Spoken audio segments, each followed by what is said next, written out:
नमस्कार दोस्तों, आज हम इस वीडियो में DLIS-06 के shorts and long type question यानी लघु उत्तरीय एवं दीर्घ उत्तरीय प्रश्न करेंगे। वेरी शॉर्ट्स टाइप क्वेश्चंस है यानी अति लघु उत्तरीय प्रश्नों की वीडियो मैंने पहले ही अपलोड कर दी है। तो यदि आपने वीडियो अभी तक नहीं देखी है तो वीडियो में ऊपर लिंक दे दूंगा, वहाँ से देख लेना। इस वीडियो में हम उन्हीं प्रश्नों को करेंगे जो प्रीवियस ईयर पेपर्स में बार बार आए हैं। इसके अलावा कुछ एक्सपेक्टेड क्वेश्चंस भी करेंगे। यदि आप यह वीडियो लास्ट तक देख लेते हो तो आपको इससे ज़्यादा और कुछ पढ़ने की ज़रूरत नहीं पड़ेगी। तो चलिए बिना देरी के वीडियो शुरू करते हैं। प्रश्न नंबर 1 है, सूचना क्या है, इसकी विशेषताओं का वर्णन कीजिए। तो सूचना का अर्थ है सामान्य रूप से अर्थपूर्ण एवं उपयोगी रूप में प्रस्तुत किए गए आंकड़ों को सूचना कहा जाता है। सूचना व्यक्ति के ज्ञान में वृद्धि करती है तथा किसी समस्या के समाधान और निर्णय लेने में सहायता करती है। सूचना मौखिक, लिखित, मुद्रित, इलेक्ट्रॉनिक या डिजिटल किसी भी रूप में हो सकती है। अब सूचना की प्रमुख विशेषताएं हैं वो देख लेते हैं। तो पॉइंट नंबर 1 है अर्थपूर्णता। सूचना ऐसी होनी चाहिए जिसका कोई स्पष्ट अर्थ हो और जिसे उपयोगकर्ता आसानी से समझ सके। अब पॉइंट नंबर 2 है उपयोगिता। सूचना तभी महत्वपूर्ण होती है जब वह व्यक्ति की आवश्यकता को पूरा करे और उसके कार्य में उपयोगी हो। 3 नंबर पॉइंट है शुद्धता। सूचना सही एवं त्रुटि रहित होनी चाहिए। गलत सूचना गलत निर्णय का कारण बन सकती है। 4 नंबर पॉइंट है समयबद्धता। सूचना आवश्यकता के समय उपलब्ध होनी चाहिए। पुरानी सूचना कई परिस्थितियों में उपयोगी नहीं रहती है। प्रासंगिकता। सूचना उपयोगकर्ता की आवश्यकता एवं विषय से संबंधित होनी चाहिए। 6 नंबर पॉइंट है विश्वसनीयता। सूचना का स्रोत विश्वसनीय होना आवश्यक है ताकि उपयोगकर्ता उस पर विश्वास कर सके। पूर्णता। सूचना में विषय से संबंधित आवश्यक तथ्य पर्याप्त रूप से उपलब्ध होने चाहिए। लास्ट पॉइंट है पहुंचनीयता। सूचना उपयोगकर्ता को आसानी से उपलब्ध होनी चाहिए। अब लास्ट में निष्कर्ष लिख देंगे। अतः सूचना केवल आंकड़ों का संग्रह नहीं है बल्कि अर्थपूर्ण, उपयोगी, प्रासंगिक और विश्वसनीय जानकारी ज्ञान सामग्री है। आधुनिक सूचना समाज में सूचना का महत्व निरंतर बढ़ रहा है और पुस्तकालय इसका प्रमुख स्रोत एवं माध्यम है। प्रश्न नंबर 2 है प्राथमिक सूचना स्रोतों का उदाहरण सहित वर्णन कीजिए। अब जो प्रश्न ब्लू कलर में है उसका मतलब है कि ये प्रश्न रिपीटेड हुए हैं। रिपीट प्रश्न को मैंने ब्लू कलर के अंदर रखा है, जो बार बार रिपीट हुए हैं। तो प्रश्न नंबर 2 क्या है, प्राथमिक सूचना स्रोतों का उदाहरण सहित वर्णन कीजिए। तो प्राथमिक सूचना स्रोत वे स्रोत हैं जिनमें किसी विषय, शोध, घटना या अध्ययन से संबंधित मौलिक एवं मूल जानकारी पहली बार प्रस्तुत की जाती है। इसमें लेखक या शोधकर्ता द्वारा किए गए कार्य के मूल परिणाम उपलब्ध होते हैं। शोध एवं उच्च शिक्षा के क्षेत्र में इनका विशेष महत्व है। अब प्राथमिक सूचना स्रोतों के प्रमुख प्रकार देख लेते हैं कौन कौन से हैं। तो प्रकार पॉइंट नंबर 1 डालेंगे शोध पत्र, रिसर्च पेपर्स। शोधकर्ता द्वारा किए गए मौलिक अध्ययन के परिणाम शोध पत्रों में प्रकाशित किए जाते हैं। पॉइंट नंबर 2 है शोध प्रबंध एवं लघु शोध प्रबंध। विश्वविद्यालयों में शोधार्थियों द्वारा प्रस्तुत किए गए शोध प्रबंध प्राथमिक सूचना के महत्वपूर्ण स्रोत हैं। 3 नंबर पॉइंट क्या है सम्मेलन कार्यवाही। सम्मेलनों में प्रस्तुत किए गए शोध पत्र एवं शोध निष्कर्ष सम्मेलन कार्यवाही में प्रकाशित होते हैं। 4 नंबर पॉइंट लिखेंगे पेटेंट। नई तकनीक, आविष्कार या प्रक्रिया से संबंधित मौलिक जानकारी पेटेंट में उपलब्ध होती है। 5 नंबर है तकनीकी रिपोर्ट। तो किसी संस्था या परियोजना द्वारा किए गए तकनीकी अध्ययन एवं उनके परिणाम तकनीकी रिपोर्ट में दिए जाते हैं। 6 नंबर पॉइंट है रिसर्च जर्नल्स। शोध जर्नलों में प्रकाशित मौलिक शोध लेख प्राथमिक सूचना का प्रमुख स्रोत है। 7 नंबर है डायरी एवं व्यक्तिगत अभिलेख। व्यक्तिगत अनुभवों, घटनाओं और गतिविधियों से संबंधित मूल अभिलेख भी प्राथमिक स्रोत हो सकते हैं। उदाहरण के लिए किसी वैज्ञानिक द्वारा नई औषधि पर किए गए शोध के मूल परिणाम वाला शोध पत्र प्राथमिक सूचना स्रोत का उदाहरण है। इसी प्रकार किसी विश्वविद्यालय में प्रस्तुत PhD थीसिस भी प्राथमिक स्रोत है। प्रश्न नंबर 3 क्या है, प्राथमिक एवं द्वितीयक सूचना स्रोतों में अंतर बताना है। तो पहले देख लेते हैं प्राथमिक स्रोत। ये वे मूल दस्तावेज, साक्ष्य या प्रत्यक्ष जानकारी होते हैं जिन्हें किसी घटना के समय या उसके ठीक बाद तैयार किया गया था। इन्हें उस व्यक्ति द्वारा बनाया जाता है जिसने घटना का प्रत्यक्ष अनुभव किया हो या जो उस विषय से सीधे तौर पर जुड़ा हो। अब विशेषता क्या है? ये बिना किसी मिलावट या व्याख्या के अपने मूल रूप में होते हैं। उदाहरण के लिए भारत का संविधान। 2 नंबर उदाहरण है पार्लियामेंट डिबेट्स के आधिकारिक रिकॉर्ड, राजनेताओं के मूल भाषण या साक्षात्कार, सरकारी रिपोर्ट और नीतियाँ, जनगणना के आंकड़े और ऑटोबायोग्राफी और व्यक्ति की डायरी। सेकेंडरी सोर्सेज क्या है? द्वितीयक स्रोत वे स्रोत होते हैं जो प्राथमिक स्रोतों का विश्लेषण, मूल्यांकन, व्याख्यान और सारांश प्रस्तुत करते हैं। इन्हें उन लोगों द्वारा लिखा या बनाया जाता है जो उस मूल घटना या शोध का प्रत्यक्ष हिस्सा नहीं थे। यह अप्रत्यक्ष जानकारी होती है। विशेषता क्या है? ये तथ्यों के पीछे के कारणों और परिणामों को समझने के लिए प्राथमिक साक्ष्यों पर अपनी राय या निष्कर्ष जोड़ते। उदाहरण में देख लेते हैं राजनीति विज्ञान या इतिहास की पाठ्य पुस्तकें, किसी राजनीतिक घटना या चुनाव का विश्लेषण करने वाला रिसर्च आर्टिकल्स, किसी प्रसिद्ध नेता की बायोग्राफी जो किसी अन्य व्यक्ति द्वारा लिखी गई हो, समाचार पत्रों के एडिटोरियल्स एंड पुस्तक समीक्षाएं। प्रश्न नंबर 4 है सूचना के द्वितीयक स्रोतों का उपयुक्त उदाहरण सहित वर्णन करना है। तो द्वितीयक सूचना वे स्रोत हैं जिनमें प्राथमिक स्रोतों में उपलब्ध सूचना को संगठित, वर्गीकृत, संक्षिप्त, अनुक्रमित या विश्लेषित करके उपयोगकर्ताओं के लिए प्रस्तुत किया जाता है। ये स्रोत मूल सूचना को खोजने तथा आवश्यक दस्तावेज तक पहुंचने में महत्वपूर्ण भूमिका निभाते हैं। अब द्वितीयक सूचना स्रोतों के प्रमुख प्रकार क्या कौन कौन से हैं? तो नंबर 1 है बिब्लियोग्राफी, ग्रंथ सूची। नंबर 2 है इंडेक्स, अनुक्रमणिका। नंबर 3 है सार सेवा, एब्स्ट्रैक्टिंग सर्विस। नंबर 4 है संदर्भ ग्रंथ, रेफरेंस बुक्स। नंबर 5 है समीक्षा साहित्य, रिव्यू लिटरेचर। नंबर 6 निर्देशिका, डायरेक्टरीज।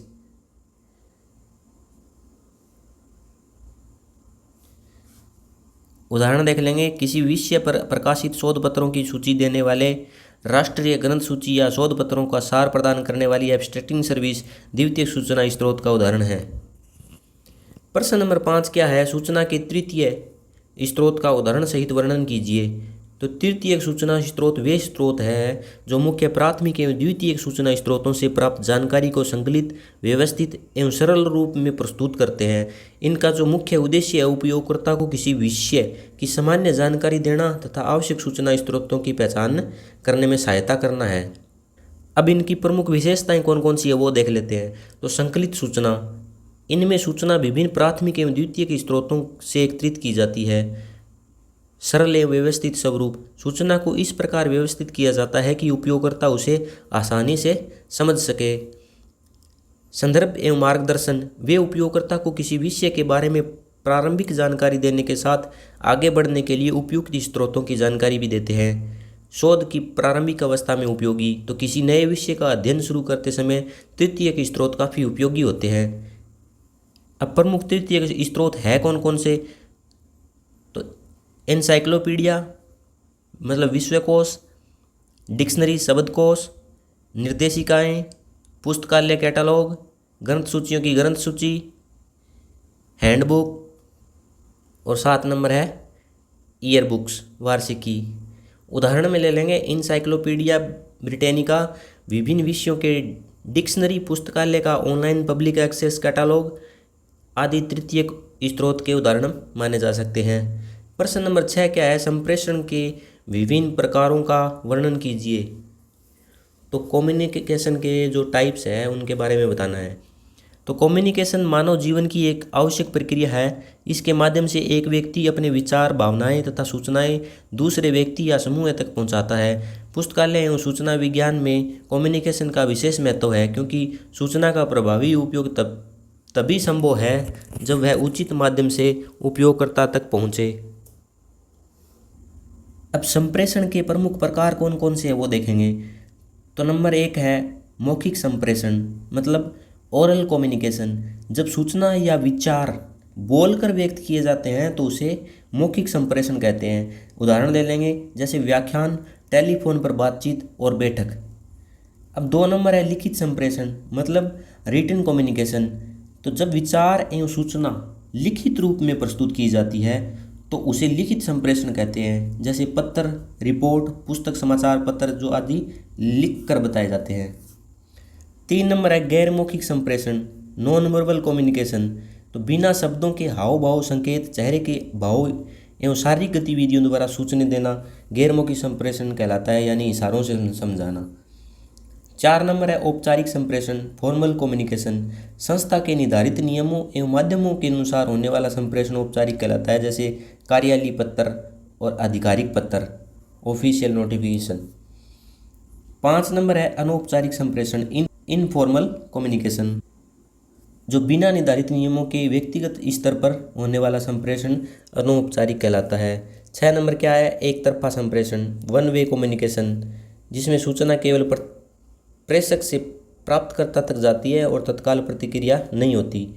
7 नंबर है द्वितरफा संप्रेषण, टू वे कम्युनिकेशन, जिसमें प्रेषक और प्राप्तकर्ता दोनों प्रतिक्रिया एवं विचारों का आदान प्रदान करते हैं। 7 नंबर प्रश्न है सूचना संचार से आप क्या समझते हैं, और सूचना संचार के विभिन्न स्वरूपों का वर्णन करना है। तो देख लेते हैं। सूचना संचार वह प्रक्रिया है जिसके द्वारा सूचना, विचार, तथ्य एवं ज्ञान को एक व्यक्ति, संस्था या समूह से दूसरे व्यक्ति या समूह तक पहुंचाया जाता है। सूचना एवं संचार एक दूसरे से घनिष्ठ रूप से जुड़े हुए हैं। पुस्तकालयों में सूचना संचार का उद्देश्य सही सूचना को सही उपयोगकर्ता तक पहुंचाना है। अब सूचना संचार के प्रमुख स्वरूप कौन कौन से हैं वो देख लेते हैं। तो 1 नंबर पे है मौखिक सूचना संचार। बोलकर सूचना का आदान प्रदान मौखिक संचार कहलाता है, जैसे व्याख्यान, चर्चा, साक्षात्कार और टेलीफोन। 2 नंबर है लिखित सूचना संचार, ये मैंने ऊपर आपको करवा दिया है। मुद्रित सूचना संचार, तो मुद्रित सामग्री द्वारा सूचना का प्रसार मुद्रित संचार कहलाता है। समाचार पत्र, पुस्तक, जर्नल इसके उदाहरण हैं। 4 नंबर है इलेक्ट्रॉनिक सूचना संचार। कंप्यूटर व इलेक्ट्रॉनिक माध्यमों से सूचना का आदान प्रदान इलेक्ट्रॉनिक संचार कहलाता है, जैसे ईमेल, वेबसाइट और ऑनलाइन डेटाबेस। 5 नंबर है डिजिटल सूचना संचार। इंटरनेट एवं डिजिटल तकनीक के माध्यम से सूचना का प्रसार डिजिटल संचार कहलाता है। 6 नंबर और लास्ट क्या है, व्यक्तिगत एवं समूह संचार। 8 नंबर प्रश्न है सूचना संप्रेषण के महत्व को स्पष्ट कीजिए। तो सूचना संचार वह प्रक्रिया है जिसके माध्यम से सूचना एवं ज्ञान को एक व्यक्ति या संस्था से दूसरे तक पहुंचाया जाता है। आधुनिक समाज में सूचना का महत्व तभी है जब वह सही व्यक्ति तक सही समय पर और सही माध्यम से पहुंचे। सूचना संचार का महत्व, तो पॉइंट नंबर 1 है ज्ञान का प्रसार। सूचना संचार के माध्यम से नए ज्ञान एवं विचारों का प्रसार होता है। निर्णय लेने में सहायता, तो सही एवं समय पर प्राप्त सूचना व्यक्ति तथा संस्था को उचित निर्णय लेने में सहायता करती है। 3 नंबर है शिक्षा में उपयोगी, तो विद्यार्थियों और शिक्षकों के बीच ज्ञान एवं अध्ययन सामग्री के आदान प्रदान में सूचना संचार महत्वपूर्ण है। 4 नंबर है शोध कार्य में सहायता, तो शोधकर्ता विभिन्न शोध परिणामों एवं नवीनतम सूचनाओं को प्राप्त करके अपने शोध को आगे बढ़ाते हैं। 5 नंबर है पुस्तकालय सेवाओं में सुधार, तो पुस्तकालय सूचना संचार के माध्यम से उपयोगकर्ताओं को वांछित सूचना एवं संदर्भ सेवाएं उपलब्ध कराते हैं। 6 नंबर है समय एवं दूरी की बाधा कम करना, तो इंटरनेट एवं डिजिटल माध्यम ने दूर स्थित व्यक्तियों के बीच तत्काल सूचना आदान प्रदान संभव बनाया है। 7 नंबर है सामाजिक एवं आर्थिक विकास, तो सूचना का प्रभावी संचार समाज, उद्योग, व्यापार एवं प्रशासन के विकास में सहायता करता है। 8 नंबर है नवीन विचारों का प्रसार, तो नई खोज, तकनीकों और विचारों को व्यापक स्तर तक पहुंचाने में सूचना संचार सहायक है। 9 नंबर प्रश्न है संचार के महत्व को समझाइए। तो संचार के महत्व देख लेते हैं। संचार मानव जीवन की मूलभूत आवश्यकता है। इसके द्वारा व्यक्ति अपने विचार, भावनाएं, अनुभव, ज्ञान और सूचनाएं दूसरों तक पहुंचाता है। परिवार, शिक्षा, व्यवसाय, प्रशासन तथा पुस्तकालय सभी क्षेत्रों में प्रभावी संचार आवश्यक है। संचार का महत्व क्या है, विचारों का आदान प्रदान। संचार के माध्यम से व्यक्ति अपने विचारों को और अनुभवों को दूसरों के साथ साझा करता है। सूचना का प्रसार, किसी घटना, कार्य या विषय से संबंधित सूचना लोगों तक पहुंचाने में संचार महत्वपूर्ण है। 3 नंबर है निर्णय लेने में सहायता, तो सही सूचना के आदान प्रदान से व्यक्ति एवं संस्थाएं बेहतर निर्णय ले सकती है। 4 नंबर है शिक्षा का आधार, तो शिक्षा और विद्यार्थी के बीच ज्ञान के आदान प्रदान के लिए संचार आवश्यक है। 5 नंबर है संगठन में समन्वय, तो किसी संस्था के विभिन्न विभागों एवं कर्मचारियों के बीच समन्वय स्थापित करने में संचार सहायक है। 6 नंबर है सामाजिक संबंधों का विकास, तो संचार लोगों के बीच संबंधों को मजबूत करता है ताकि आपसी समझ विकसित करता है। 7 नंबर है समस्याओं का समाधान, तो विचारों एवं सूचनाओं के आदान प्रदान से समस्याओं की पहचान होती है और उनका समाधान किया जा सकता है। 8 नंबर क्या है विकास में योगदान, तो प्रभावी संचार से वैज्ञानिक, तकनीकी, सामाजिक और आर्थिक विकास को गति मिलती है। अब प्रश्न नंबर 10 देखेंगे, सूचना संचार में आने वाली कौन कौन सी बाधाएं हैं और उसका निराकरण कैसे कर सकते हैं। तो सूचना संचार की प्रक्रिया में कई प्रकार की बाधाएं उत्पन्न हो सकती है। इन बाधाओं के कारण सूचना सही, पूर्ण एवं समय पर प्राप्तकर्ता तक नहीं पहुंच पाती। इसलिए प्रभावी सूचना संचार के लिए इन बाधाओं का निराकरण आवश्यक है। तो सूचना संचार की बाधाओं के समाधान कौन कौन से हैं वो देख लेते हैं। नंबर 1 पे है सरल भाषा का प्रयोग, तो सूचना को सरल, स्पष्ट एवं समझने योग्य भाषा में प्रस्तुत करना चाहिए। 2 नंबर पे है उचित माध्यम का चयन, तो सूचना की प्रकृति के अनुसार उचित संचार माध्यम का चयन किया जाना चाहिए। 3 नंबर पे है तकनीकी सुविधाओं का विकास, तो कंप्यूटर, इंटरनेट, आधुनिक संचार तकनीकों का उचित उपयोग करना चाहिए। 4 नंबर पे है प्रशिक्षण की व्यवस्था, तो कर्मचारियों एवं उपयोगकर्ताओं को सूचना, तकनीक और संचार माध्यमों का प्रशिक्षण देना चाहिए।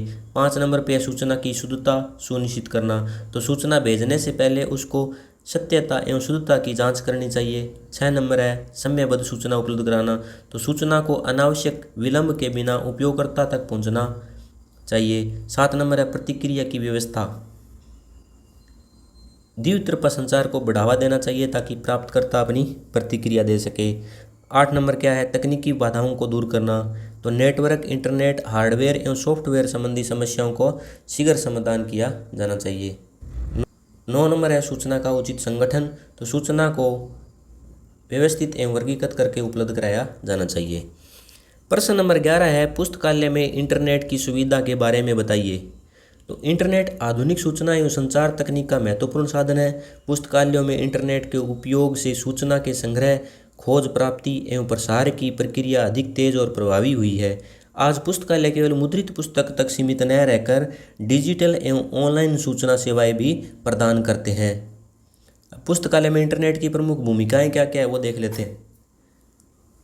तो सूचना की त्वरित प्राप्ति, इंटरनेट के माध्यम से उपयोगकर्ता विश्व के विभिन्न स्रोतों से आवश्यक सूचना शीघ्र प्राप्त कर सकता है।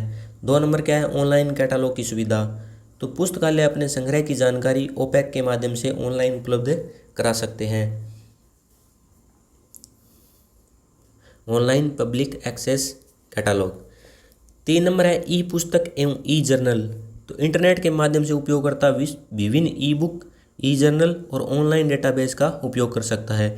4 नंबर क्या है शोध कार्य में सहायता, तो शोधकर्ता का शोध पत्र, थीसिस, रिपोर्ट और अन्य शोध सामग्री आसानी से प्राप्त हो सकती है।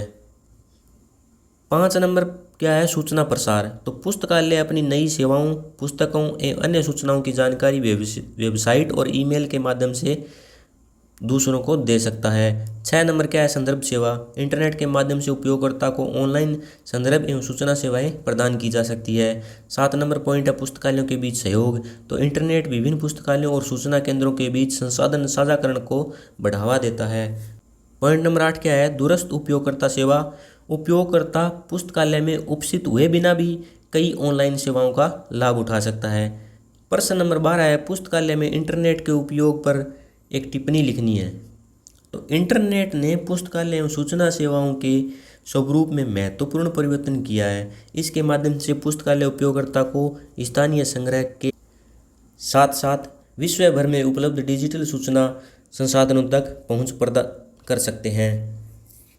पुस्तकालय में इंटरनेट के प्रमुख उपयोग क्या क्या है, तो ऑनलाइन सूचना खोज, ओपेक का उपयोग, ई पुस्तक एवं ई जर्नल, ईमेल सेवा, ऑनलाइन डेटाबेस और संदर्भ सेवा। तो पहले देख लेते हैं ऑनलाइन सूचना खोज। उपयोगकर्ता विभिन्न वेबसाइट, डेटाबेस और डिजिटल संसाधनों से आवश्यक सूचना खोज सकता है। ओपैक का उपयोग क्या है? इंटरनेट आधारित ऑनलाइन पब्लिक एक्सेस कैटलॉग से पुस्तकालय के संग्रह की जानकारी प्राप्त की जा सकती है। 3 नंबर में क्या देखेंगे? ई पुस्तक एवं ई जर्नल। तो उपयोगकर्ता ऑनलाइन ई पुस्तकों, ई जर्नलों तथा शोध पत्रों का उपयोग कर सकता है। ईमेल सेवा। तो पुस्तकालय ईमेल के माध्यम से उपयोगकर्ता को सूचनाएं एवं विभिन्न सेवाएं प्रदान कर सकता है। ऑनलाइन डेटाबेस से क्या कर सकता है? विभिन्न विषयों के डेटाबेस के माध्यम से शोध एवं अध्ययन सामग्री प्राप्त की जा सकती है। अब संदर्भ सेवा से क्या कर सकता है? पुस्तकालय इंटरनेट के माध्यम से उपयोगकर्ताओं के प्रश्नों का उत्तर देने तथा आवश्यक स्रोतों को खोजने में सहायता कर सकता है। 7 नंबर पॉइंट क्या है? संसाधन साझाकरण। तो विभिन्न पुस्तकालय इंटरनेट के माध्यम से अपने संसाधनों एवं सेवाओं के बारे में जानकारी साझा कर सकते हैं। 8 नंबर पॉइंट क्या है? दूरस्थ शिक्षा में सहायता। तो दूर बैठे विद्यार्थी डिजिटल पुस्तकालय एवं ऑनलाइन अध्ययन सामग्री का उपयोग कर सकते हैं। प्रश्न नंबर 13 क्या है? पुस्तकालय में इंटरनेट की सेवाओं की चर्चा करनी है। तो प्रमुख सेवाएं कौन कौन सी है? लगभग सेम से ही प्रश्न है। ये प्रश्न लगभग मैंने करवा दिया है। इसकी प्रमुख सेवाओं के बारे में मैंने ऊपर बता दिया। ईमेल सेवा, ओपैक सेवा, ई पुस्तक सेवा, ई जर्नल सेवा, ऑनलाइन डेटाबेस सेवा, संदर्भ सेवा, करंट अवेयरनेस सर्विस। ये नया है, करंट अवेयरनेस सर्विस। तो नई पुस्तकें, नए शोध पत्रों एवं नवीनतम सूचनाओं से उपयोगकर्ता को अवगत कराया जाता है। 8 नंबर है SDI सेवा। तो उपयोगकर्ता की रुचि के अनुसार चयनित एवं नवीन सूचना उपलब्ध कराई जा सकती है। 9 नंबर है डिजिटल लाइब्रेरी सेवा। तो डिजिटल दस्तावेज एवं इलेक्ट्रॉनिक संसाधनों को ऑनलाइन उपलब्ध कराया जा सकता है। 14 नंबर प्रश्न क्या है? पुस्तकालय में इंटरनेट की सेवाओं की व्याख्या कीजिए। तो यही प्रश्न यही था, इंटरनेट की सेवाओं की व्याख्या ही करी थी इसमें भी, तो रिपीट हो गया है प्रश्न। प्रश्न नंबर 15 है सार्वजनिक पुस्तकालय में प्रदान की जाने वाली सूचना सेवाओं पर चर्चा कीजिए। तो ये लगभग सेम से ही प्रश्न है, इनको अलग अलग बस भाषा में पलट के पूछ लेता है। अब पॉइंट तो वही रहेंगे इनके भी, संदर्भ सेवा, ग्रंथ सूची सेवा, करंट अवेयरनेस सर्विस, SDI सेवा, समाचार पत्र एवं पत्रिका सेवा, इंटरनेट एवं डिजिटल सेवा, पुस्तक आरक्षण एवं नवीकरण सेवा, स्थानीय सूचना सेवा। प्रश्न नंबर 16 क्या है? डेसीडॉक द्वारा दी जाने वाली सेवाओं का वर्णन कीजिए। तो ये बहुत ही इंपॉर्टेंट प्रश्न है। डेसीडॉक का पूरा नाम है defence scientific information and documentation centre है। यह रक्षा विज्ञान एवं तकनीकी क्षेत्र से संबंधित सूचना एवं प्रलेखन सेवाएं प्रदान करने वाली महत्वपूर्ण संस्था है। इसका उद्देश्य रक्षा वैज्ञानिकों एवं तकनीकी विशेषज्ञों को आवश्यक वैज्ञानिक एवं तकनीकी सूचना उपलब्ध कराना है। डेसीडॉक की प्रमुख सेवाएं कौन कौन सी है? तो सूचना सेवा, रक्षा विज्ञान एवं तकनीकी से संबंधित आवश्यक सूचना उपयोगकर्ता को उपलब्ध कराई जाती है। 2 नंबर है प्रलेखन सेवा। तो वैज्ञानिक एवं तकनीकी दस्तावेज का संग्रह, संगठन एवं प्रसार किया जाता है।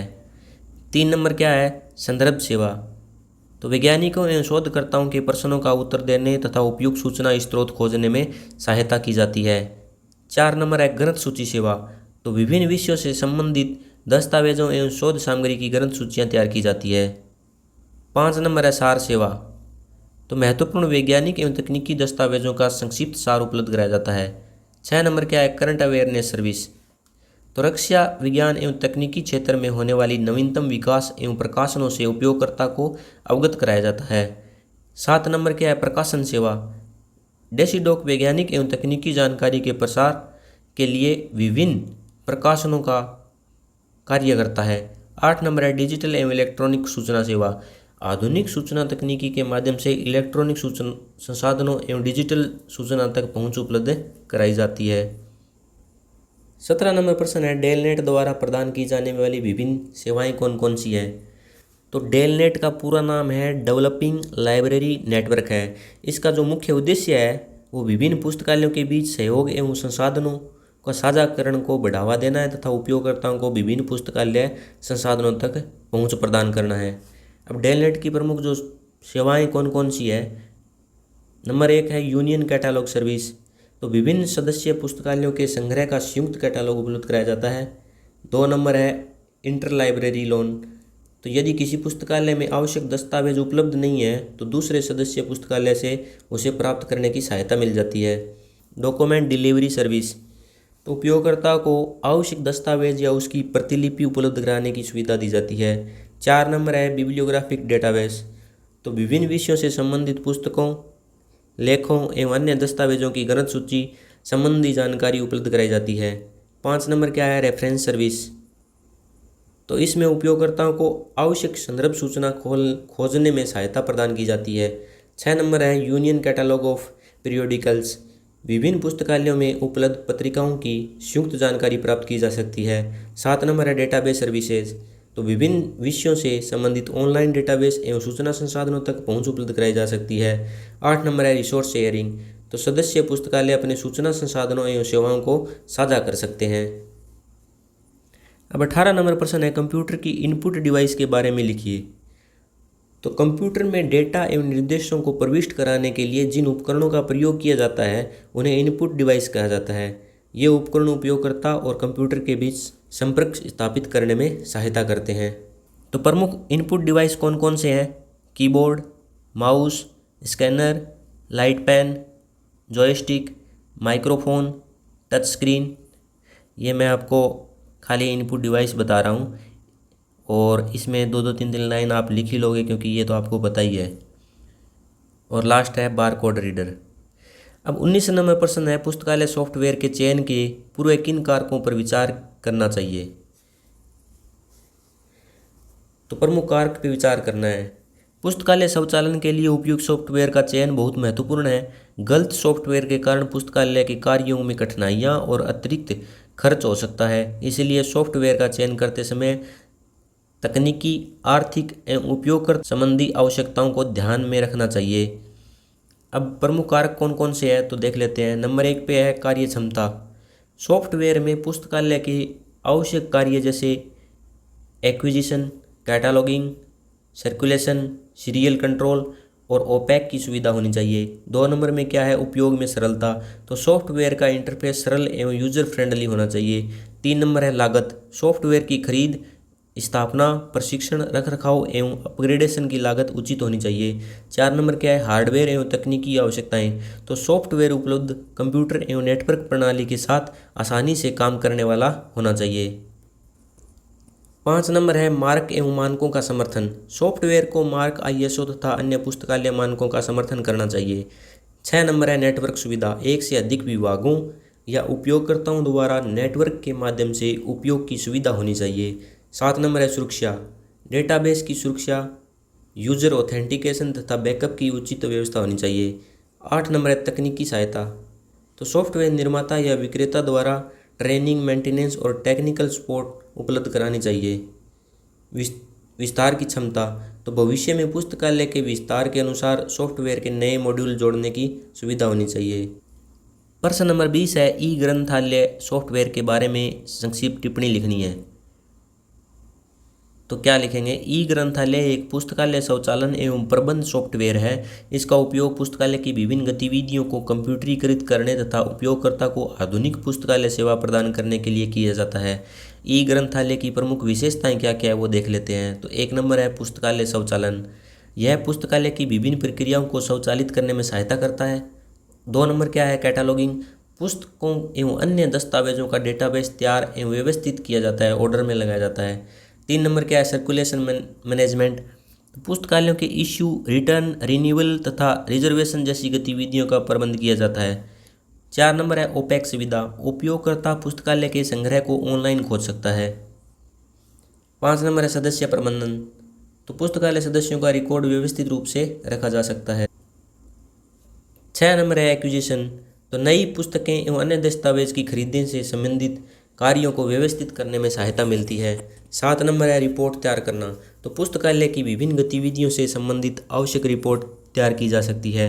8 नंबर है डिजिटल एवं नेटवर्क आधारित सेवाएं, तो यह आधुनिक सूचना तकनीक के उपयोग से पुस्तकालय सेवाओं को अधिक प्रभावी बनाने में सहायता करता है। अब अगला प्रश्न है 21 नंबर, पुस्तकालय स्वचालन के किन्हीं 4 क्षेत्रों के बारे में बताना है। तो कौन कौन से हैं वो देख लेते हैं।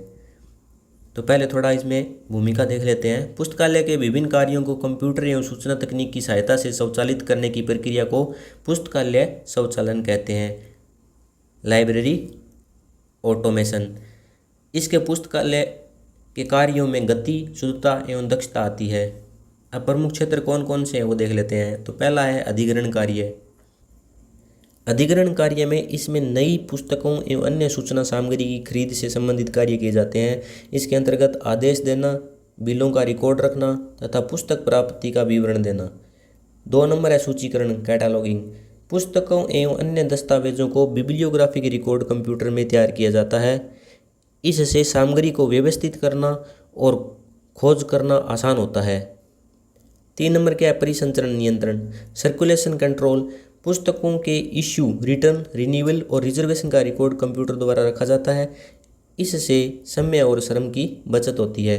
4 नंबर क्या है धारावाहिक नियंत्रण सीरियल कंट्रोल। तो पत्रिकाओं, जर्नलों एवं अन्य धारावाहिक प्रकाशनों के सब्सक्रिप्शन प्राप्ति एवं मिसिंग इश्यू का रिकॉर्ड रखा जाता है। 5 नंबर है ओपैक। तो ऑनलाइन पब्लिक एक्सेस कैटलॉग द्वारा उपयोगकर्ता पुस्तकालय के संग्रह में लेखक, शीर्षक, विषय एवं कीवर्ड के आधार पर खोज कर सकता है। 6 नंबर है रिपोर्ट एवं आंकड़े। तो पुस्तकालय के उपयोग, सदस्यता, पुस्तकों के लेन देन आदि की रिपोर्ट आसानी से तैयार की जा सकती है। 22 नंबर प्रश्न है मार्क के बारे में विस्तार से लिखिए। तो मार्क का पूरा नाम क्या है? Machine readable cataloguing. यह एक ऐसा मानक है जिसके माध्यम से पुस्तकालय संबंधी बिब्लियोग्राफिक इन्फॉर्मेशन को कंप्यूटर द्वारा पढ़े जाने योग्य मशीन पठनीय रूप में प्रस्तुत किया जाता है। मार्क की आवश्यकता क्या है? तो पारंपरिक कार्ड कैटलॉग में पुस्तक की जानकारी अलग अलग कार्डों पर रखी जाती थी। कंप्यूटर आधारित पुस्तकालय व्यवस्था में इस जानकारी को एक मानकीकृत मशीन पठनीय प्रारूप में रखना आवश्यक था। इसी आवश्यकता को पूरा करने के लिए मार्क की जरूरत पड़ी। तो मार्क की प्रमुख विशेषताएं क्या क्या, ये क्या कर सकता है?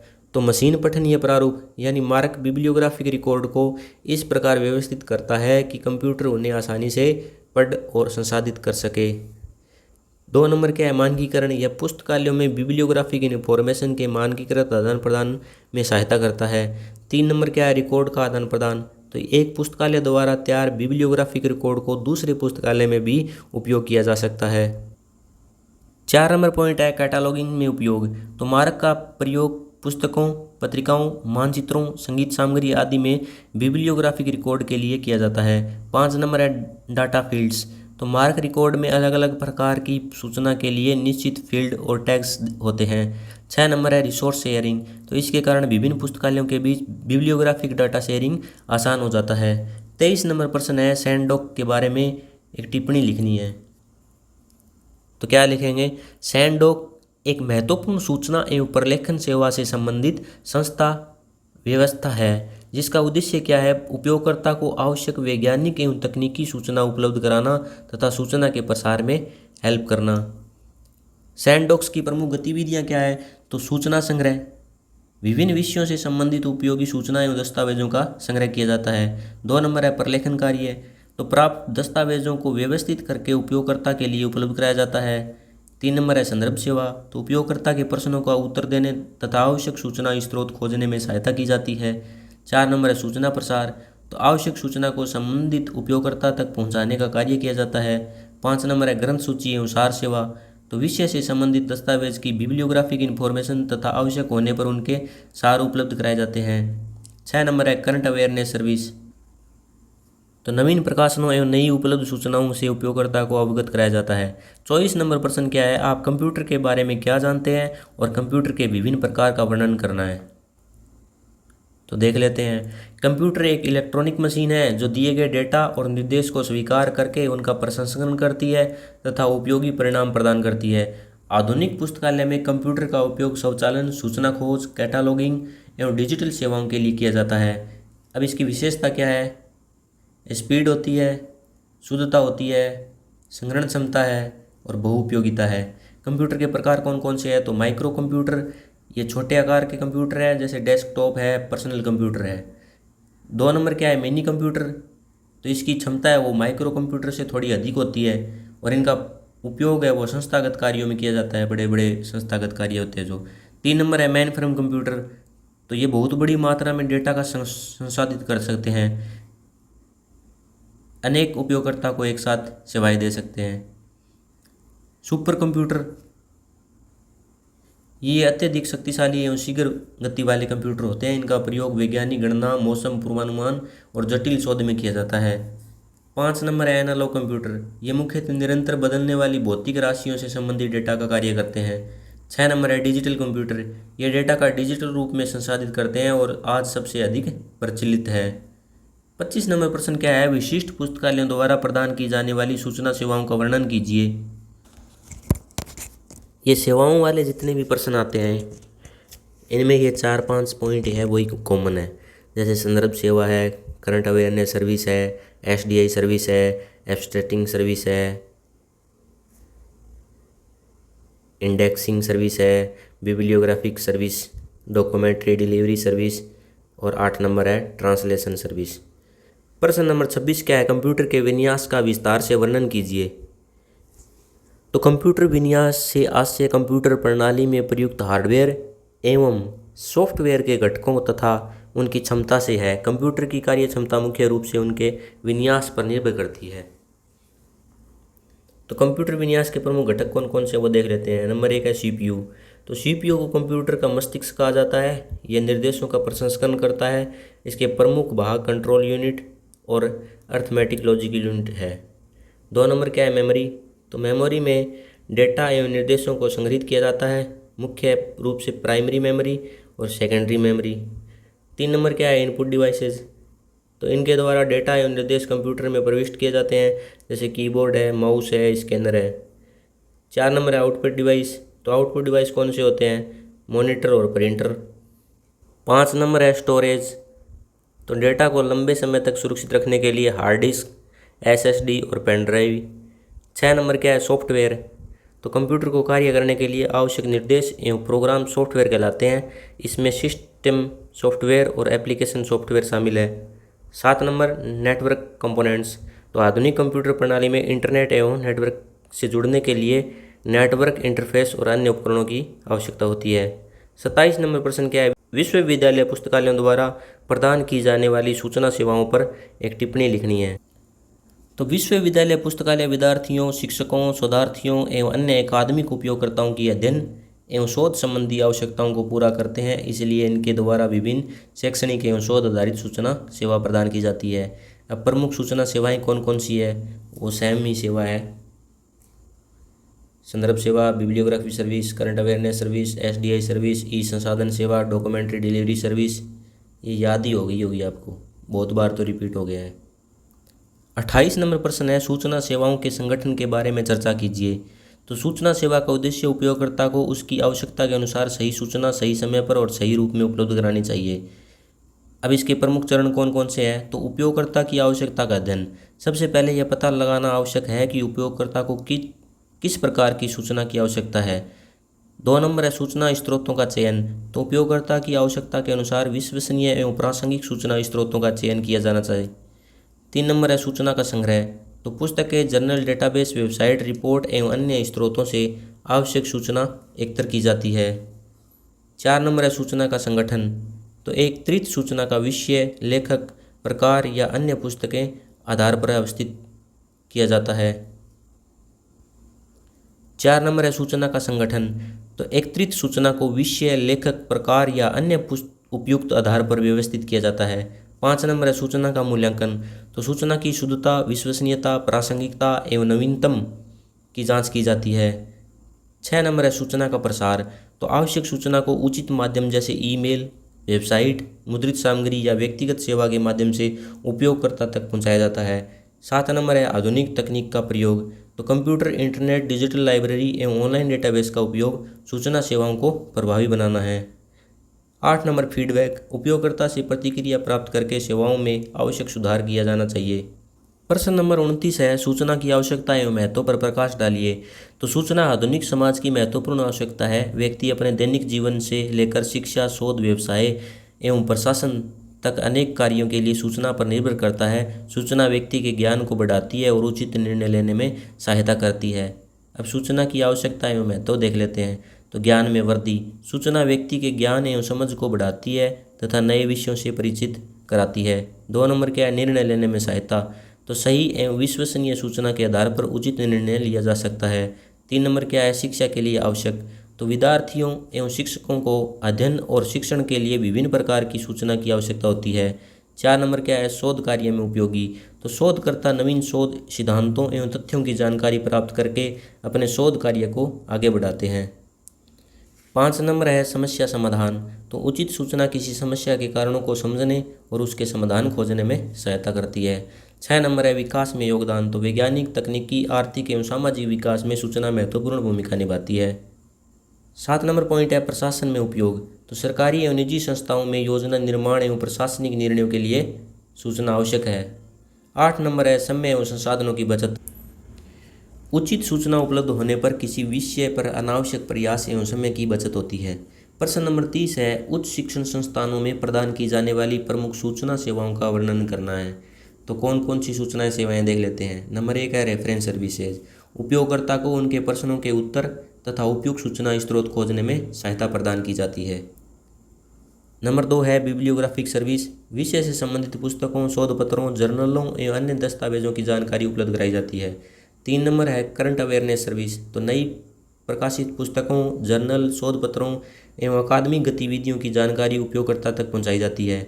4 नंबर है SDI सर्विस। 5 नंबर है ई सोर्स सर्विस। 6 नंबर है डॉक्यूमेंट डिलीवरी सर्विस। 7 नंबर है यूजर एजुकेशन सर्विस और 8 नंबर है डिजिटल लाइब्रेरी सर्विस।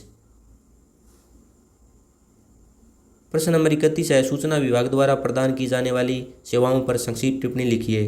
तो वही सेम सेवाएं हैं। सेवाओं का जो भी प्रश्न आ रहा है उसमें यही रिपीट हो रहे हैं। संदर्भ सेवा, ग्रंथ सूची सेवा, सार सेवा, अनुक्रमणिका सेवा, करंट अवेयरनेस सर्विस, SDI सेवा, डॉक्यूमेंट्री डिलीवरी सर्विस, डिजिटल सूचना सेवा। 32 नंबर प्रश्न है निम्नलिखित पर संक्षिप्त टिप्पणी लिखनी है। ए भाग में CCF और ब में मार्क। तो पहले CCF देख लेते हैं। CCF की जो फुल फॉर्म है वो कॉमन कम्युनिकेशन फॉर्मेट है। यह विभिन्न सूचना प्रणालियों एवं पुस्तकालयों के बीच बिब्लियोग्राफिक इन्फॉर्मेशन के आदान प्रदान के लिए विकसित किया गया एक सामान्य प्रारूप है। CCF की प्रमुख विशेषताएं कौन कौन सी है। तो मानकीकृत प्रारूप में सूचना प्रस्तुत करता है, विभिन्न सूचना प्रणालियों के बीच डेटा विनिमय में सहायता करता है और बिब्लियोग्राफिक रिकॉर्ड के आदान प्रदान को सरल बनाता है और विभिन्न पुस्तकालयों एवं सूचना केंद्रों के बीच संसाधन साझाकरण में उपयोगी है। अब मार्क की विशेषता देख लेते हैं। तो मार्क को क्या बोलते हैं, मशीन रीडेबल कैटलॉग। यह पुस्तकालय संबंधी बिब्लियोग्राफिक इन्फॉर्मेशन को कंप्यूटर द्वारा पढ़े जाने योग्य प्रारूप में प्रस्तुत करने का मानक है। अब इसकी मुख्य विशेषता क्या है, मशीन पठनीय बिब्लियोग्राफिक रिपोर्ट तैयार करना है, कैटलॉगिंग को मानकीकृत करना है, विभिन्न पुस्तकालयों के बीच बिब्लियोग्राफिक रिकॉर्ड के आदान प्रदान में सहायता करना है और रिसोर्स शेयरिंग को आसान बनाना है और आधुनिक पुस्तकालय शौचालय में इसका महत्वपूर्ण स्थान है। प्रश्न नंबर 34 है ई कंसोर्टियम के बारे में उदाहरण सहित चर्चा कीजिए। तो ऐसे पुस्तकालयों या संस्थाओं के समूह ऐसे हैं जो सामूहिक रूप से इलेक्ट्रॉनिक सूचना संसाधनों, विशेषकर ई जर्नल, ई बुक एवं ऑनलाइन डेटाबेस को प्राप्त और साझा करते हैं। इसका उद्देश्य कम लागत से अधिक इलेक्ट्रॉनिक संसाधनों तक पहुँच उपलब्ध कराना है। ई कंसोर्टियम की जो प्रमुख विशेषताएं हैं वो देख लेते हैं। तो नंबर 1 है संसाधनों का साझा उपयोग। कई पुस्तकालय मिलकर इलेक्ट्रॉनिक संसाधनों की सदस्यता लेते हैं और उनका उपयोग साझा रूप से करते हैं। 2 नंबर है लागत में कमी। तो सामूहिक सदस्यता के कारण प्रत्येक संस्था पर आने वाली सदस्यता लागत कम हो सकती है। 3 नंबर है व्यापक सूचना पहुँच। तो उपयोगकर्ताओं को बड़ी संख्या में ई जर्नल, ई बुक और डेटाबेस उपलब्ध होते हैं। 4 नंबर है शोध में सहायता। तो शोधकर्ताओं को नवीनतम अंतर्राष्ट्रीय एवं राष्ट्रीय शोध सामग्री तक पहुंच प्राप्त होती है। 5 नंबर क्या है, समय की बचत। तो इलेक्ट्रिक संसाधनों ऑनलाइन उपलब्ध होने के कारण सूचना तुरंत प्राप्त की जा सकती है। अब भारत में इसके उदाहरण क्या है। भारत में IAC और UGC इन्फोनेट डिजिटल लाइब्रेरी कंसोर्टियम तथा लिस्ट जैसे प्रयास इलेक्ट्रॉनिक संसाधनों तक सामूहिक पहुंच उपलब्ध कराने के महत्वपूर्ण उदाहरण रहे हैं। 35 नंबर प्रश्न है कंप्यूटर की पीढ़ी के बारे में चर्चा कीजिए। तो कंप्यूटर की जो 5 पीढ़ियाँ हैं उनके बारे में चर्चा करेंगे। प्रथम पीढ़ी है, इस पीढ़ी में कंप्यूटर में वैक्यूम ट्यूब का प्रयोग किया गया था। यह आकार में बहुत ही बड़े थे और महंगे और अधिक बिजली खर्च करते थे। उदाहरण के रूप में ले लेंगे ENIAC और UNIVAC। 2 नंबर कौन सा है, द्वितीय यानी सेकंड जनरेशन वाला। इस पीढ़ी में इस पीढ़ी में वैक्यूम ट्यूब के स्थान पर ट्रांजिस्टर आ गया था और इससे कंप्यूटर छोटे, तेज़ और अधिक विश्वसनीय बन गए थे। थर्ड जनरेशन, तो इंटीग्रेटेड सर्किट आईसी चिप आ गई और कंप्यूटरों की गति और विश्वसनीयता में काफ़ी वृद्धि हुई और आकार में छोटे हो गए। फोर्थ जनरेशन, माइक्रो प्रोसेसर का विकास हो गया और पर्सनल कंप्यूटर आने लग गए और कंप्यूटर अधिक छोटे और तेज़, कम लागत वाले बने। अब फिफ्थ जनरेशन है, उसमें एआई आ गया है, चैट जीपीटी, जेमिनी वगैरह सब आ गए। एक्सपर्ट सिस्टम और नेचुरल लैंग्वेज प्रोसेसिंग जैसी तकनीकों पर जोर दिया गया। आधुनिक इंटेलिजेंस कंप्यूटिंग सिस्टम इसके उदाहरण हैं। प्रश्न नंबर 36 है, नेस्डॉक के उद्देश्य एवं कार्य क्या है? तो पहले उद्देश्य एवं कार्य क्या है इसका देख लेते हैं। तो सामाजिक विज्ञान साहित्य का संग्रह, सामाजिक विज्ञान से संबंधित पुस्तकों, शोध पत्रों, रिपोर्टों एवं अन्य दस्तावेज का संग्रह करना। 2 नंबर है सूचना एवं प्रलेखन सेवा, तो शोधकर्ता को सामाजिक विज्ञान से संबंधित विश्वसनीय एवं प्रासंगिक सूचना उपलब्ध कराना। 3 नंबर है ग्रंथ सूची सेवा, तो सामाजिक विज्ञान साहित्य से संबंधित बिब्लियोग्राफिक इन्फॉर्मेशन उपलब्ध कराना। 4 नंबर है संदर्भ सेवा, तो शोधकर्ता के प्रश्नों का उत्तर देना तथा आवश्यक सूचना स्रोत खोजने में सहायता करना। 5 नंबर है शोध सहायता, तो सामाजिक विज्ञान के शोधकर्ता को उनके शोध कार्य के लिए आवश्यक साहित्य एवं सूचना उपलब्ध कराना। 6 नंबर है दस्तावेजों का संगठन, तो संग्रहित सामग्री को उचित ढंग से व्यवस्थित एवं संरक्षित करना। 7 नंबर है सूचना प्रसार, तो सामाजिक विज्ञान से संबंधित नवीन एवं उपयोगी सूचना का संबंधित उपयोगकर्ता तक प्रसार करना। 8 नंबर है पुस्तकालय सहयोग, तो पुस्तकालय एवं सूचना केंद्रों के साथ सहयोग करके सूचना संसाधनों की उपलब्धता बढ़ाना। 37 नंबर प्रश्न है, पुस्तकालय में कंप्यूटर की आवश्यकता को स्पष्ट कीजिए। तो पुस्तकालय में कंप्यूटर की क्या आवश्यकता है तो उसके बारे में बताएंगे।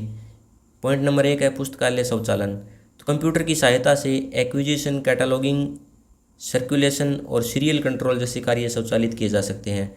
2 नंबर पे है त्वरित सूचना खोज, कंप्यूटर आधारित प्लेटफॉर्म से उपयोगकर्ता आवश्यक पुस्तक या दस्तावेज को शीघ्र खोज सकते हैं, मतलब जल्दी खोज सकते हैं।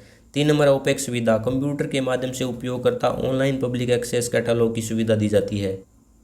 4 नंबर है बड़े डेटा का प्रबंध, कंप्यूटर की बड़ी मात्रा में बिब्लियोग्राफिक एवं सदस्य संबंधी डेटा को व्यवस्थित रूप से संग्रहित कर सकता है।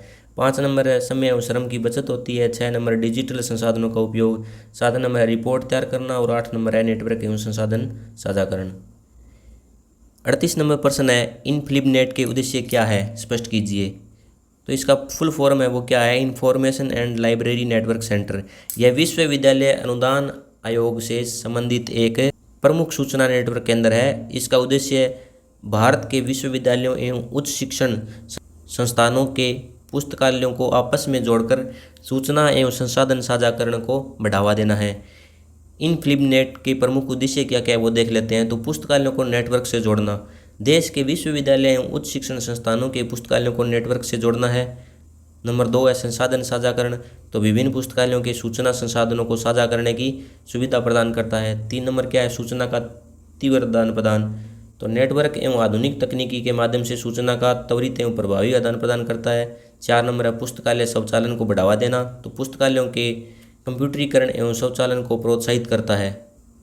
5 नंबर है बिब्लियोग्राफिक डेटाबेस का विकास, तो पुस्तकों, शोध पत्रों एवं शोध प्रबंधों एवं अन्य संसाधनों के डेटाबेस को तैयार करना है। 6 नंबर पॉइंट है शोध एवं शिक्षा में सहायता, तो विद्यार्थियों, शिक्षकों एवं शोधकर्ताओं को आवश्यक इलेक्ट्रॉनिक एवं बिब्लियोग्राफिक सूचना उपलब्ध कराना है। 7 नंबर है ई संसाधनों तक पहुंच, तो उच्च शिक्षण संस्थानों का ई जर्नल, ई बुक एवं ऑनलाइन डेटाबेस जैसे संसाधनों तक पहुंच प्रदान करना है। 8 नंबर है आधुनिक सूचना तकनीकी का उपयोग, तो पुस्तकालय एवं सूचना सेवाओं में नवीन सूचना तकनीकों का बढ़ावा देना है। 39 नंबर प्रश्न क्या है, सूचना की अवधारणा एवं अर्थ को स्पष्ट कीजिए। तो सूचना आधुनिक समय में ज्ञान एवं विकास का महत्वपूर्ण आधार है। मनुष्य अपने दैनिक जीवन, शिक्षा, शोध, व्यवसाय तथा प्रशासन से संबंधित कार्यों के लिए सूचना पर निर्भर रहता है। सूचना व्यक्ति के ज्ञान को बढ़ावा तथा निर्णय लेने में सहायता करती है। अब सूचना का अर्थ क्या है, सामान्य रूप से अर्थपूर्ण एवं उपयोगी रूप में व्यवस्थित किए गए आंकड़ों को सूचना कहा जाता है। केवल आंकड़े अपने आप में अर्थपूर्ण नहीं होते, लेकिन जब उन्हें संसाधित करके उपयोगी रूप में दिया जाता है तो वे सूचना का रूप ले लेते हैं।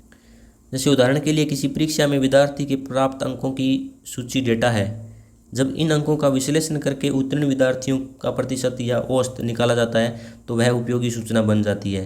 अब सूचना की अवधारणा क्या क्या है, तो सूचना ज्ञान में वृद्धि करती है, सूचना निर्णय लेने में सहायक होती है, सूचना समस्या समाधान में सहायक होती है, सूचना का मूल्य उपयोगिता पर निर्भर करता है। 5 नंबर है सूचना समयबद्ध होनी चाहिए। प्रश्न नंबर 40 है कंप्यूटर की मूल संक्रिया समझाइए। तो कौन कौन सी है? नंबर 1 है इनपुट, 2 नंबर है प्रोसेसिंग, 3 नंबर है स्टोरेज, 4 नंबर है आउटपुट, 5 नंबर है कंट्रोल।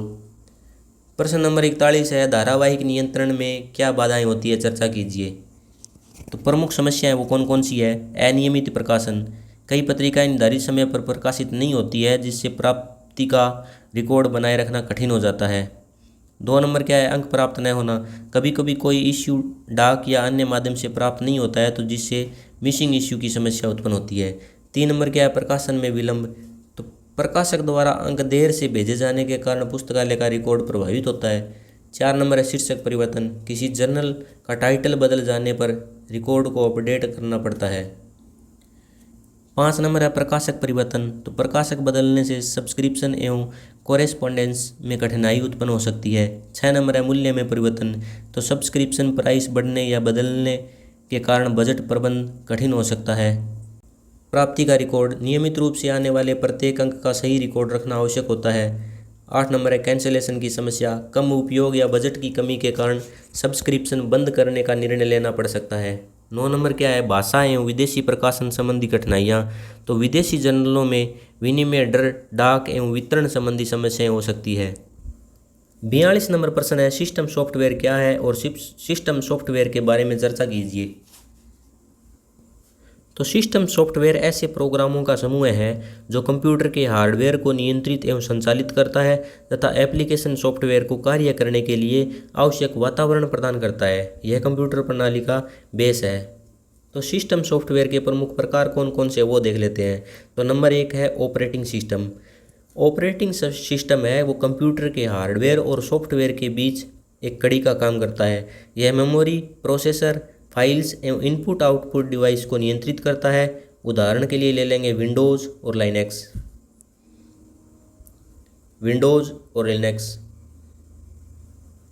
2 नंबर है डिवाइस ड्राइवर्स। डिवाइस ड्राइवर विशेष हार्डवेयर डिवाइसेस को ऑपरेटिंग सिस्टम के साथ कार्य करने में सहायता करता है, जैसे प्रिंटर ड्राइवर। 3 नंबर है लैंग्वेज ट्रांसलेटर, तो ये प्रोग्रामिंग लैंग्वेज में लिखे गए निर्देशों को मशीन द्वारा समझे जाने योग्य रूप में बदलते हैं। इनमें प्रमुख है कंपाइलर, पूरे प्रोग्राम को मशीन भाषा में परिवर्तित करता है। 2 नंबर क्या है? इंटरप्रेटर, तो प्रोग्राम को क्रमशः लाइन बाय लाइन ट्रांसलेट करता है। 3 नंबर है असेंबलर, असेंबली लैंग्वेज को मशीनी लैंग्वेज में कन्वर्ट करता है। 4 नंबर है यूटिलिटी सॉफ्टवेयर, ये कंप्यूटर के रखरखाव एवं सुरक्षा संबंधी कार्यों में सहायता करते हैं, जैसे बैकअप, डिस्क मैनेजमेंट और एंटीवायरस यूटिलिटीज़। अब सिस्टम सॉफ्टवेयर के कार्य क्या क्या है? तो हार्डवेयर को नियंत्रित करता है, मेमोरी प्रबंधन करता है, फाइल प्रबंधन करता है, इनपुट आउटपुट को नियंत्रित करता है और एप्लीकेशन सॉफ्टवेयर को चलाने का वातावरण प्रदान करता है। 43 नंबर प्रश्न है नीसैट के बारे में संक्षिप्त टिप्पणी लिखिए। National information system for science and technology, इसका उद्देश्य भारत में विज्ञान एवं प्रौद्योगिकी से संबंधित सूचना के संग्रहण, संगठन एवं प्रसार बढ़ावा देना था। ये प्रश्न आ गया। 44 नंबर प्रश्न देखेंगे कंप्यूटर की आउटपुट डिवाइसों के बारे में चर्चा कीजिए। तो आउटपुट डिवाइस कौन कौन सी है? मॉनिटर है, प्रिंटर है, स्पीकर है, प्रोजेक्टर है, प्लॉटर है और हेडफोन्स है। 45 नंबर प्रश्न है कम्युनिकेशन के विभिन्न प्रकारों का वर्णन कीजिए। तो ये प्रश्न भी अपन ने कर लिया है, ऊपर रिपीट हो गया है। बहुत सारे प्रश्न ऐसे हैं जो रिपीट होते हैं। प्रश्न नंबर 46 है सूचना संसार में आने वाली बाधाओं के निराकरण को लिखिए। तो कौन कौन सी बाधाएं आती है? भाषा संबंधी बाधा आती है, तकनीकी बाधा आती है, सूचना संबंधी बाधा आती है, अस्पष्ट संदेश आते हैं और इसके नीचे मैंने समाधान में भी एक एक लाइन ऐड करी है। शोर एवं व्यवधान आता है और समय की बाधा आती है और फीडबैक का अभाव होता है। 47 नंबर प्रश्न है सर्च इंजन और वेब सर्च के बारे में चर्चा कीजिए। तो इंटरनेट पर उपलब्ध सूचना की मात्रा बहुत अधिक है आवश्यक सूचना को शीघ्र खोजने के लिए सर्च इंजन का प्रयोग किया जाता है। सर्च इंटरनेट पर उपलब्ध वेब पेजों एवं अन्य ऑनलाइन संसाधनों में आवश्यक सूचना खोजने की एक प्रक्रिया है। अब सर्च इंजन एक ऑनलाइन प्रणाली है जो उपयोगकर्ता द्वारा किए गए कीवर्ड या सर्च क्वेरी के आधार पर इंटरनेट पर उपलब्ध संबंधित सूचनाओं को खोजकर परिणाम प्रस्तुत करती है। उदाहरण के लिए गूगल, बिंग और याहू। अब वेब सर्च की प्रक्रिया क्या है? सर्च क्वेरीज, उपयोगकर्ता अपनी आवश्यकता के अनुसार शब्द या वाक्य सर्च बॉक्स में लिखता है। फिर उसके बाद सर्च प्रोसेसिंग होती है। सर्च इंजन उपयोगकर्ता की क्वेरी के अनुसार अपने इंडेक्स में संबंधित सामग्री खोजता है और फिर रिजल्ट देता है। खोज के बाद संबंधित वेब पेज, इमेज, डॉक्यूमेंट या अन्य परिणाम प्रदर्शित किए जाते हैं। अब इसके बाद प्रभावी वेब सर्च के उपाय क्या क्या है? तो उचित कीवर्ड का प्रयोग, स्पेसिफिक सर्च, फ्रेज सर्च, विश्वसनीय स्रोतों का चयन और एडवांस सर्च। प्रश्न नंबर 48 है, सूचना संचार से क्या उद्देश्य है और संक्षेप में चर्चा करनी है। तो सूचना संचार के प्रमुख उद्देश्य है सूचना का आदान प्रदान करना, में वृद्धि, निर्णय लेने में सहायता, शोध को बढ़ावा देना, शिक्षा में सहायता, समन्वय स्थापित करना, सूचना का प्रसार और समस्या का समाधान। प्रश्न नंबर 49 है, टेलनेट के उद्देश्य क्या है। तो डेवलपिंग लाइब्रेरी नेटवर्क है। इसका जो उद्देश्य है पुस्तकालयों के बीच नेटवर्किंग एवं संसाधन साझाकरण को बढ़ावा देकर उपयोगकर्ता को व्यापक सूचना संसाधन उपलब्ध कराना है। ये प्रश्न ऊपर रिपीट हो गया है, ये देख लेना, बाकी याद हो जाएगा आपके। ये फिर आ गया टेलनेट की गतिविधियां बताइए। तो ये मतलब पर्सन की लैंग्वेज चेंज करके बार बार में पूछ लेता है। अब यहाँ पे गतिविधियां पूछी है इसने।